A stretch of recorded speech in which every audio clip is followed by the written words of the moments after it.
Hello and welcome to another modelling video. This is Alan from the Man at YouTube with another model video. We are reviewing easily accessible chisels and panel line scribes for plastic scale model applications.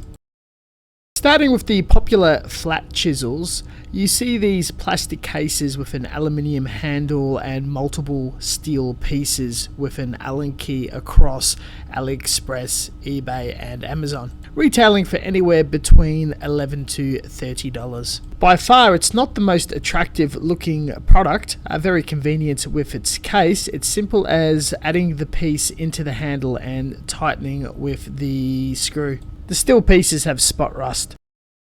Next is the same product, flat straight chisels, but more of a clone of the BMC variants. Each blade has its own well-presented handle, it's polished and appears to be machined nicer. Same range of thicknesses from 0.2 to 1 mil. Retails between 10 to 20 per handle or 100 or more for the whole set.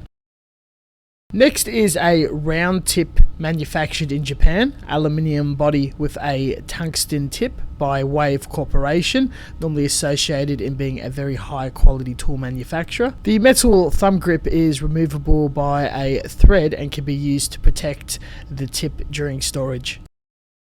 Finally, an old tungsten tipped scribe for fabrication steelwork. It's a cone shaped tip.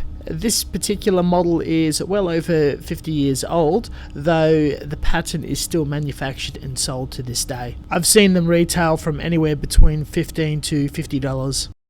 Finally, as a guiding aid, HIQ Parts panel line scribing tape. You can also use the old dynamo or embossing tape and Tamir or other brand of curved masking tape, as it's a bit on the thicker side. A roll of each product retails for well under $10. Test piece for our demonstration will be this Gundam shield made from injection molded styrene. Either if it's to your own design or you're re-scribing existing lines, raised lines or lines covered by putty, it's not particularly a difficult process, just very slow, time consuming and tedious. A few school of thoughts and methods do apply in doing this. My choice is dragging the blade facing up across the line. A popular method seen in a lot of Japanese and Chinese tutorials is pushing it and curling plastic out of the groove forward motion, which I find overly difficult and impossible with round tipped chisels and scribes. To prevent slipping, you do need to clean the channel regularly of plastic dust. The most important aspect to chiseling and scribing is the pressure applied and what will undo or create a very neat and successful job. I've learnt this trick from a knife honing tutorial, which can work on a whole range of tools and techniques that require on pressure to remove material. Pushing the tip of the tool onto some fine gram scales, I'm able to see what ideal strength or pressure that needs to be applied without gorging plastic. I felt very comfortable with 20 grams. With tape already applied onto the Gundam shield, I very slowly coursed a line right across the tape.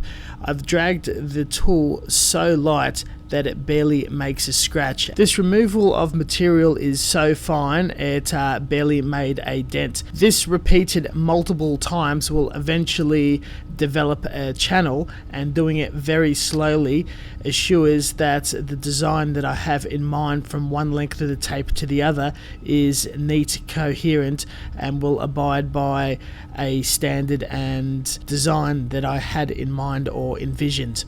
This also works in all the different shapes of the chisel, from as wide as 2 mil to something very fine. This also guarantees the condition of the tool and prevents damage. What could occur is applying too much damage will gorge and create holes in the channel that makes it too difficult to run the chisel along, making quite a mess, or diverting out of the channel and scratching the plastic. This is repairable. Again, very tedious, very slow. The beautiful aspect of applying minimum strength is if you do scratch outside of the channel, you're able to buff and sand it away with 300 grit and smooth it out with 800, 1000. Any gorging needs to be fixed with putty. Now we know how to scribe, and we've practiced it multiple times before applying it to a kit. Let's have a look at which set of tools is ideal for buying and purchasing. Straight off the bat, the one with Hobby Queen written on the side with multiple blades and the large aluminium handle was very straightforward and easy to use. You can use both the push and pull method.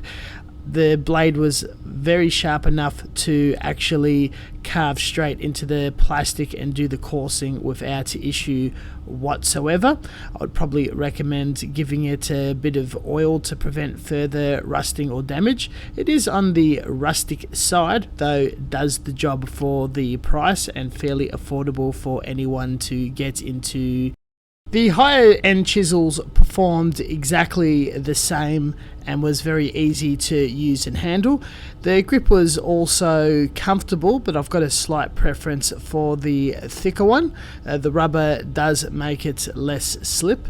A great choice if budget is not an issue. The wave tool is much older and something I purchased almost 10 years ago. I did not care for it too much as it's impossible to use with the push technique and frustrated me after watching YouTube tutorials back in the day. Dragging along is fine and it does make a channel like the others, though much harder to control. The grip is far too skinny.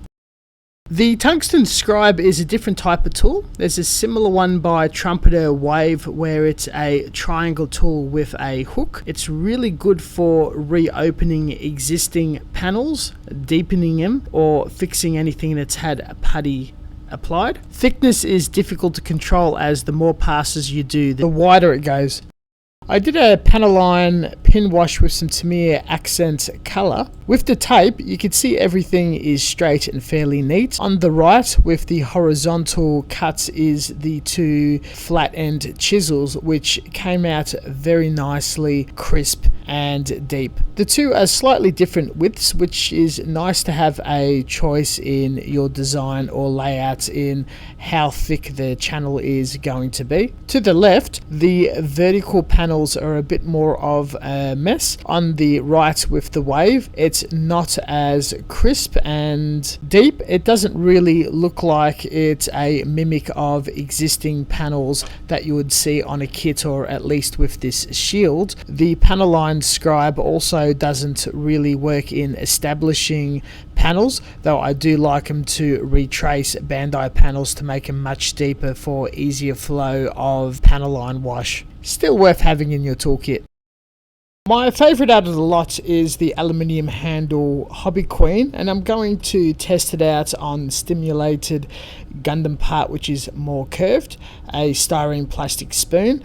As it's very glossy and shiny, we're going to sand it down with 300 grit sandpaper, and to draw out with a soft lead pencil a panel design that I have in mind. I have seen some far more skilled and talented Gunpla modelers out there freehand their panels and wish to give it a go. I know it does take a lot of practice and about many panels before you get some very nice crisp lines and patience. It started really well with the first 10 or 20 passes. Nice, neat within the lines. Got impatient, started rushing and dragging through it far quicker, and that's when it got sloppy, started slipping out of the lines, and it's sort of gotten a bit wonky and wide. With the panel line test, it shows that it's not quite up to scratch and more practice and work is required on my end. The tape does make it a lot easier and something I may stick to. This concludes my session on panel line scribing and chiseling. Thank you very much for watching, and as always, until next time, stay tuned for further content. Check out the description section down below for reference and all the different social medias, and we'll catch you guys next time. See you later.